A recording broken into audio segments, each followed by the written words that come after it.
Hello friends, இன்னைக்கு சண்டேங்கிறதுல ஸ்பெஷலாக ஒரு டிஷ் பண்ணலான்னு தான் இருக்கேன். அது என்னன்னு பார்த்தீங்கன்னா சிக்கன் பிரியாணி தான்.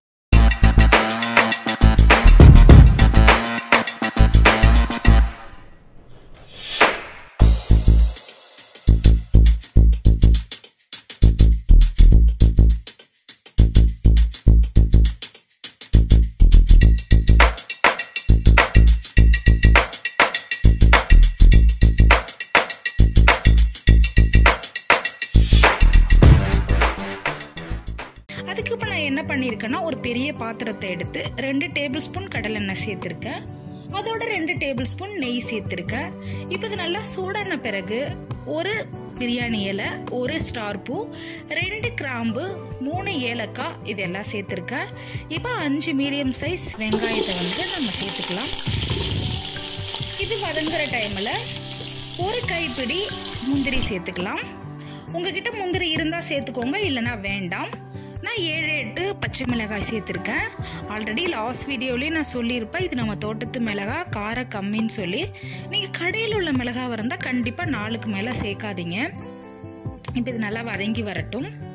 இப்போ இஞ்சி பூண்டு பேஸ்ட்டு சேர்த்துக்கலாம், 2 டேபிள் ஸ்பூன்.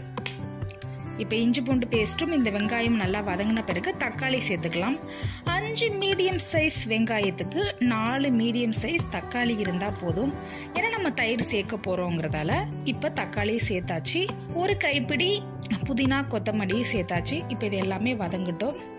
இது வதங்கின பிறகு 200 ml தயிர் சேர்த்துக்கலாம். இப்போ தயிர் சேர்த்த பிறகு 1 டேபிள் ஸ்பூன் மிளகாய்த்தூள், 1 டேபிள் ஸ்பூன் பிரியாணி மசாலா சேர்த்துக்கலாம். இது வீட்டில் அரைச்சது. அதோட 1/2 டேபிள் ஸ்பூன் கரம் மசாலா நான் சேர்த்துருக்கேன். இப்போ இந்த மசாலா எல்லாமே வெங்காய தக்காளி பேஸ்ட் இது நல்லா இந்த மாதிரி நல்லா வதங்கட்டும்.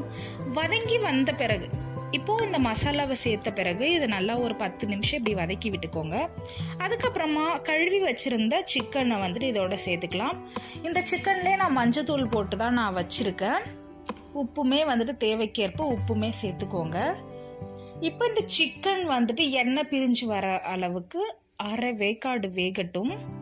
இப்போ பாருங்க, நல்லா எண்ணெய் பிரிஞ்சு வந்திருக்கு. இது பார்க்கறதுக்கு நிறைய எண்ணெய் இருக்கா மாதிரி இருக்கு. நிறைய தோலும் கொழுப்பும் சேர்த்ததால இப்படி நிறைய எண்ணெய் ஊத்துனா மாதிரி இருக்கு. இப்போ பாருங்க, இந்த மாதிரி 1/2 வேக்காடுக்கு சிக்கன் வெந்து வந்துடுச்சு. இப்போ இந்த ஸ்டேஜில் நம்ம அரிசி சேர்த்துக்கலாம். 1 கிலோ சிக்கனுக்கு நான் 1 கிலோ அரிசி சேர்த்துருக்கேன். இப்போ இந்த அரிசியும் சிக்கனையும் நல்லா 1 நிமிஷம் இந்த மாதிரி கலந்து விட்டுட்டு இப்போ தண்ணி சேர்த்துக்கலாம். இப்போ இந்த பாத்திரத்தால் 1 பாத்திரம் நான் அரிசி எடுத்திருக்கேன். அதனால 1.5 பாத்திரம் நான் தண்ணி எடுத்துக்க போகிறேன். இப்போ நீங்கள் 1 கிளாஸ் அரிசி எடுத்தீங்கன்னா 1.5 கிளாஸ் தண்ணி எடுத்துக்கோங்க. இப்போ இந்த மாதிரி கொதி வந்த பிறகு இப்போ சிம்மில் வச்சு இதை க்ளோஸ் பண்ணிடலாம். 15 மினிட்ஸ் ஆயிடுச்சு. ஓப்பன் பண்ணி பார்த்துடலாம். பாருங்க, டேஸ்டியான சிக்கன் பிரியாணி ரெடி. ஸோ இந்த மாதிரி சிக்கன் பிரியாணி உங்கள் வீட்லேயே செஞ்சு பார்த்துட்டு இந்த கமெண்ட் செக்ஷனில் கண்டிப்பாக சொல்லுங்கள். இதே மெத்தடில் செஞ்சு பாருங்கள், ரொம்பவே நல்லா இருக்கும். தேங்க்யூ ஃபார் வாட்சிங்.